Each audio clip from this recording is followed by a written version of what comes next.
bahwa yang menentukan dalam pemilu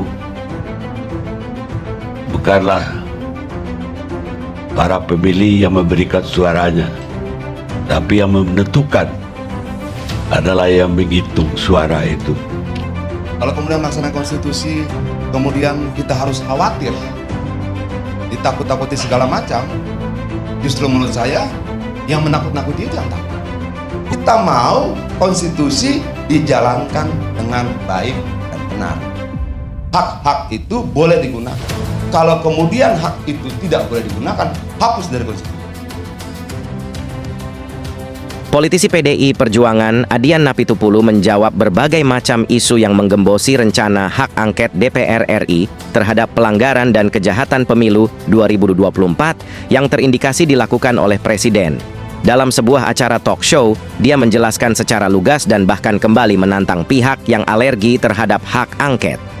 Disinyalir ada gerakan yang mencoba menggagalkan pelaksanaan hak angket yang didukung oleh kubu 01 dan 03 dan dituntut oleh lebih dari 60% rakyat Indonesia inginkan hak angket tersebut. Penjagalan terhadap hak angket itu mulai dari isu akan terjadinya chaos di Indonesia, isu terjadinya barter kabinet jika ada fraksi yang tidak ikut, bahkan sampai pada level kriminalisasi kepada anggota DPR yang ikut serta dalam hak angket. Seperti apa yang diisukan terjadi pada Ganjar dipanggil KPK, dinilai oleh beberapa pihak merupakan sebuah bentuk kriminalisasi, karena Ganjarlah yang pertama sekali menghembuskan hak angket tersebut. Ya, kalau dibilang takut apanya, Bang? Kalau kemudian melaksanakan konstitusi rakyat takut, aneh. Kalau kemudian melaksanakan konstitusi, kemudian kita harus khawatir, ditakut-takuti segala macam, justru menurut saya yang menakut-nakuti itu yang takut. Bukan, jadi takutkan itu kata mereka ya. Baru Ganjar bilang bahwa mau angket. Distru KPK.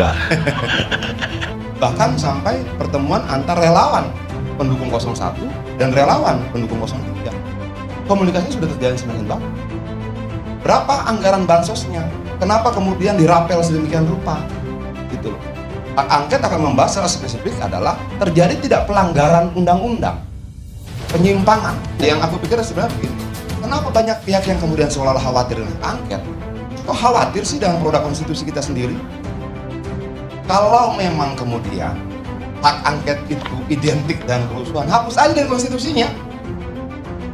Gitu loh.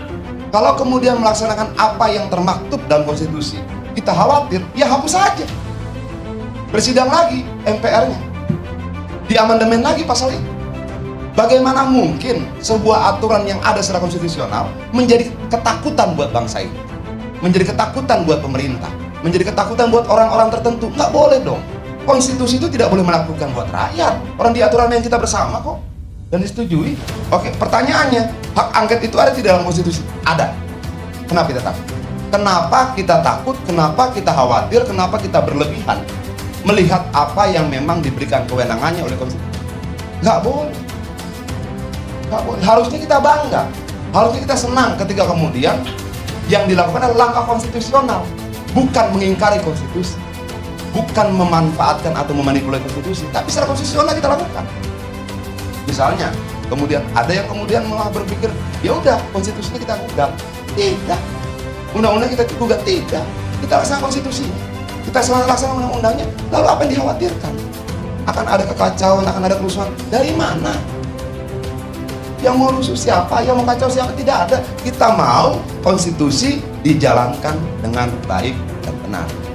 Hak-hak itu boleh digunakan. Kalau kemudian hak itu tidak boleh digunakan, hapus dari konstitusi.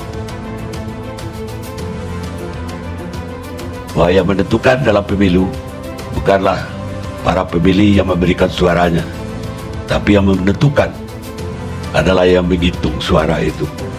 Kata Yosef Stalin, pemimpin Soviet zaman Perang Dunia Kedua.